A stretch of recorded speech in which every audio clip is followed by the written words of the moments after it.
name is Pam Montgomery Bosley, and my son Terrell Bosley life was taken by gun violence. Parents and adults, please talk to your children. Please know where your children are. We want them to be safe and make the right choices. We love you and we want you to live. We are proud to be partners in an effort to stop summer violence here in Chicago. Yes, beginning today, you're going to be seeing announcements just like that one that you just saw, hoping to get the message out and keep peace in the city. We are joined by one of our partners in this, and that's Father Michael Pfleger with Saint Sabina. Father, thanks for joining us. Just listening to that first PSA that we're running, it's heartbreaking. Tell everybody about what you're trying to do with these messages.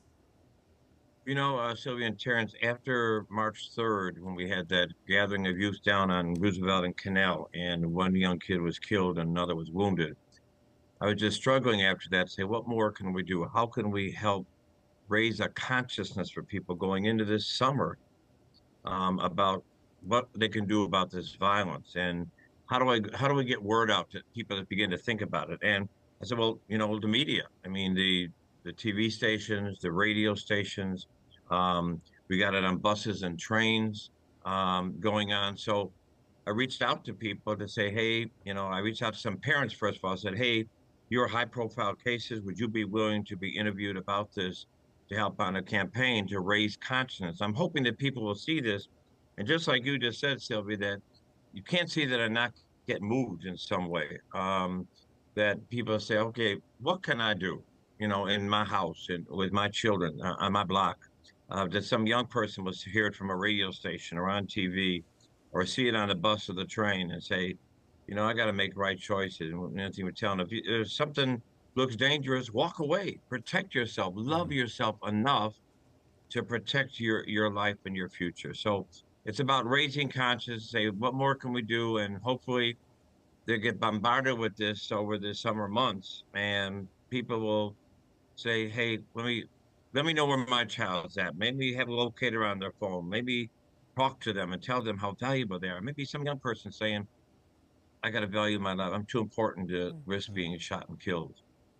Father Pfleger, as you know, a lot of people in the city are believing and thinking that we are losing the fight against gun violence in the city. What are your comments on that? And do you think these PSAs will help turn the tides? Well, you know, I don't know, Terrence, if they will or not. I'm at a point with the violence to say, throwing everything up against the wall and see what sticks, you know, and trying everything we can. I think this media campaign that's being done is going to certainly raise a consciousness. Now, whether people respond or not respond, I believe some will be touched by it, as just you all have been, as I was when I watch it and say, wow, that's got to get to you. And you see it 2 or 3 times, and you say, well, you know what? I got to do something. I got to be active. And the worst thing we can do, Terrence, is give up on this and say we gotta somehow accept this as normal in Chicago. This is not normal in Chicago or anywhere. We can't wait for some great big thing to change it. We've got to change it in my house, on my block, talking to my kids, talking to the kids on our block. I believe we can turn it around. I believe we can change it. But it's everybody feeling moved by it, everybody wanting to make a decision to say, here's something I'm going to do. I'm going to be in conversation with my children or the neighbors' children, our young people in general. Everybody has a part to do in this.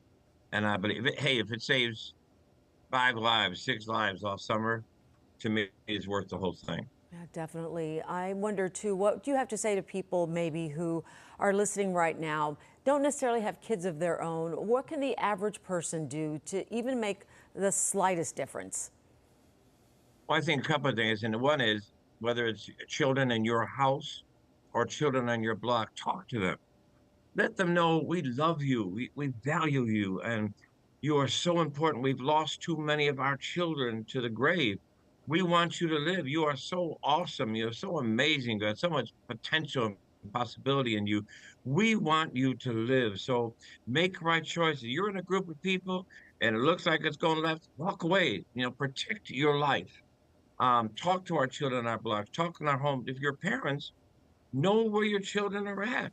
You got a 14, 15, 16-year-old on a Friday night, Saturday night, any night at 9, 10 o'clock, you should know where they're at. Check their phone.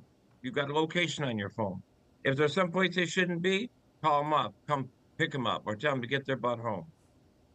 And we've got to get away from the passivity and the surrender, and go behind our blinds and doors and say, what can I do? Every person decide on every house and every block, what's one thing I can do? What's a young person I can reach out to? What's somebody I can talk to about the danger of guns? I just think if we began, as a news station, you're always covering the shootings and the deaths, which you have to do. But I'm so grateful that as news station said, now we want to try to put something positive out to prevent that. And you're taking the time, you and other stations, to do this and put it out, and having these parents who have lost their child say, I want to save another child. Hopefully that's going to convict somebody. That's going to make somebody think I got to get more involved and raise a consciousness that this does not have to be, and it shouldn't be. Yeah, and there are so many organizations out here as well who are looking to make a difference as well, that people can make a donation to, or even volunteer with as well. Father Michael Pfleger, always fantastic to see you. Thank you for your time today, and thank you for your message as well. Thank you, and thanks, Fox, for being a part of this. I really appreciate it. Okay, you Much take love. care. Good to see you.